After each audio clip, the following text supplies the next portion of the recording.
എല്ലാ വിദ്യാർത്ഥികൾക്കും പുതിയൊരു വീഡിയോയിലേക്ക് സ്വാഗതം. ഈ വർഷത്തെ +1 higher secondary, vocational higher secondary first year exam result നാളെ പ്രസിദ്ധീകരിക്കും. അപ്പോൾ വിദ്യാർത്ഥികൾക്ക് എങ്ങനെയാണ് നിങ്ങളുടെ റിസൾട്ട് പരിശോധിക്കുക എന്നുള്ളതാണ് ഈ ഒരു വീഡിയോയിൽ. അപ്പോൾ നാളെ വൈകുന്നേരം 3 മണിയോടെയാണ് വിദ്യാർത്ഥികളുടെ ഈ വർഷത്തെ first year March examination result പ്രസിദ്ധീകരിക്കുക. അതായത് +1 പബ്ലിക് എക്സാമിനേഷൻ റിസൾട്ട് പ്രസിദ്ധീകരിക്കുക. അപ്പോൾ +1 പബ്ലിക് എക്സാമിനേഷൻ റിസൾട്ട് എങ്ങനെയാണ് ചെക്ക് ചെയ്യേണ്ടതെന്ന് ചോദിച്ചു കഴിഞ്ഞാൽ ആദ്യം തന്നെ നിങ്ങൾ results.hsc.kerala.gov.in എന്നുള്ള വെബ്സൈറ്റ് ഓപ്പൺ ചെയ്യുക.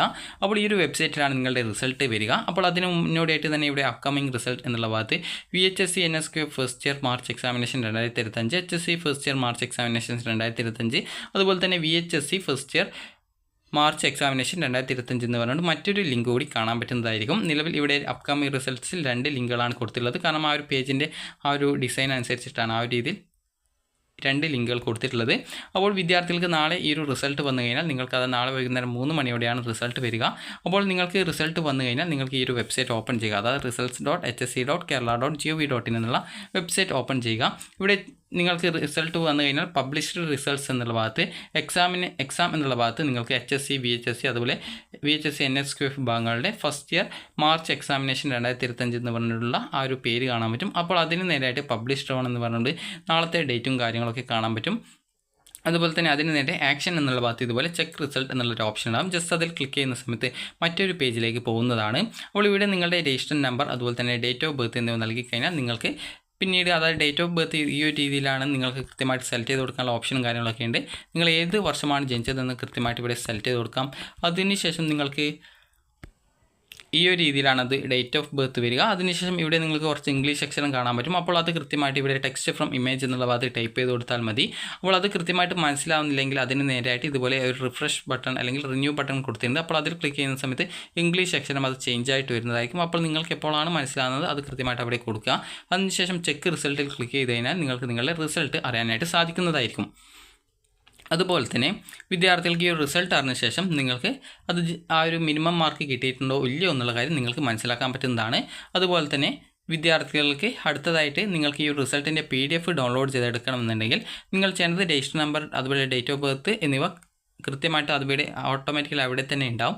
അപ്പോൾ അതിനുശേഷം നിങ്ങൾക്ക് അതല്ലെങ്കിൽ നിങ്ങൾക്ക് ഏകദേശം ഈ റിസൾട്ട് വന്ന ഏകദേശം 1 മണിക്കൂറിന് ശേഷമാണ് നിങ്ങൾക്ക് നിങ്ങളുടെ ഈ ഒരു റിസൾട്ടിൻ്റെ PDF ഡൗൺലോഡ് ചെയ്യാനായിട്ട് സാധിക്കത്തുള്ളൂ. അപ്പോൾ അതുകൊണ്ട് തന്നെ നിങ്ങൾ പിന്നീട് വീണ്ടും 1 മണിക്കൂർ കഴിഞ്ഞ് വെബ്സൈറ്റ് ഓപ്പൺ ചെയ്യുക. അപ്പോൾ ആ ഒരു സമയത്ത് നിങ്ങൾക്ക് ഇവിടെ രജിസ്ട്രേഷൻ നമ്പർ എന്നുള്ള ഭാഗത്ത് രജിസ്ട്രേഷൻ നമ്പർ കൊടുക്കുക, ഡേറ്റ് ഓഫ് ബർത്ത് കൊടുക്കുക. അതുപോലെ തന്നെ ഇവിടെ ആ ഒരു സമയം എന്താണ് ഇംഗ്ലീഷ് സെഷൻ കാണുന്നത് അത് കൃത്യമായിട്ട് അവിടെ ടൈപ്പ് ചെയ്ത് കൊടുക്കുക. ടൈപ്പ് ചെയ്ത് കൊടുത്ത ശേഷം പിന്നീട് ഡൗൺലോഡ് PDF എന്ന് പറഞ്ഞുള്ള ഓപ്ഷൻ ഉണ്ടാകും. അപ്പോൾ ആ ഒരു ലിങ്കിൽ ക്ലിക്ക് ചെയ്യുക. അപ്പോൾ അതോടുകൂടി നിങ്ങളുടെ ഫോണിലേക്ക് ഈ ഒരു PDF നിങ്ങളുടെ റിസൾട്ടിൻ്റെ PDF ഡൗൺലോഡായിട്ട് കിട്ടുന്നതായിരിക്കും. അപ്പോൾ ആ ഒരു PDF പാസ്വേഡ് പ്രൊട്ടക്റ്റഡ് ആയിട്ടുള്ള ആ ഒരു PDF ആയിരിക്കും. അപ്പോൾ ആ ഒരു പാസ്വേഡ് നിങ്ങൾക്ക് ഓപ്പൺ ചെയ്യണമെങ്കിൽ അത് പാസ്വേഡ് നിങ്ങൾക്ക് അറിയണമെങ്കിൽ സിമ്പിളാണ്.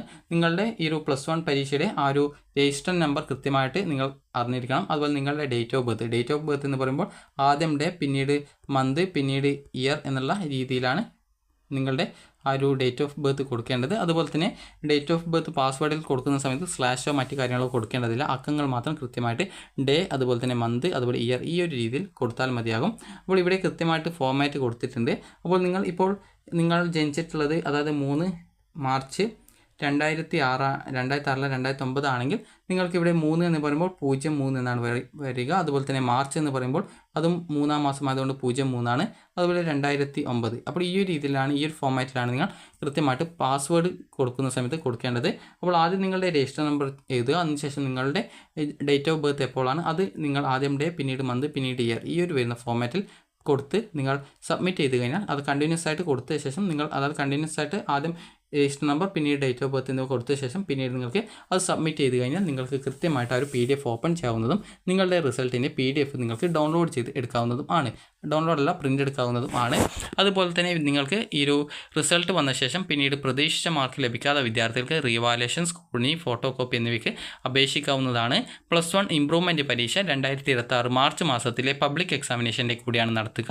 അപ്പോൾ വിദ്യാർത്ഥികൾക്ക് +2വിൻ്റെ പരീക്ഷയ്ക്ക് രജിസ്ട്രേഷൻ ആരംഭിക്കുന്ന സമയത്ത് തന്നെയായിരിക്കും ഈ ഒരു +1 പബ്ലിക് എക്സാമിനേഷൻ്റെ രജിസ്ട്രേഷൻ നടക്കുക. അപ്പോൾ ആ ഒരു സമയത്ത് +1 ഇംപ്രൂവ്മെൻറ്റ് പരീക്ഷ എഴുതാൻ ആഗ്രഹിക്കുന്ന വിദ്യാർത്ഥികൾക്ക് പരീക്ഷ എഴുതാവുന്നതാണ്. അപ്പോൾ നിങ്ങൾക്ക് ഈ ഒരു വീഡിയോ ഉപകാരപ്രദമായിട്ടുണ്ടെങ്കിൽ ലൈക്ക് ചെയ്യുക, ഷെയർ ചെയ്യുക. Thank you for watching.